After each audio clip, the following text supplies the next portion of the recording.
Државната комисија за спречување на корупција го распна меурот од лаги на СДС за синот на председателот Мицкоски. Утврдено е дека не патувал во Соединетите Американски држави на буџетски трошок, изнесоа денес на пресот ВМРО ДПМНЕ. Што добија социјалдемократите? Само неколку неделно креирана политичка магла. А што доби народот? Можеше да види дека во СДС ништо не се сменило. Кој е највеќе оштетен?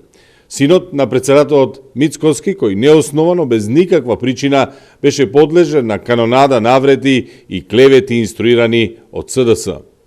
Мора да потенцираме дека синот на председателот не го придружувал на ниту една официјална средба и не бил сместен во истите хотели во кои била сместена владината делегација.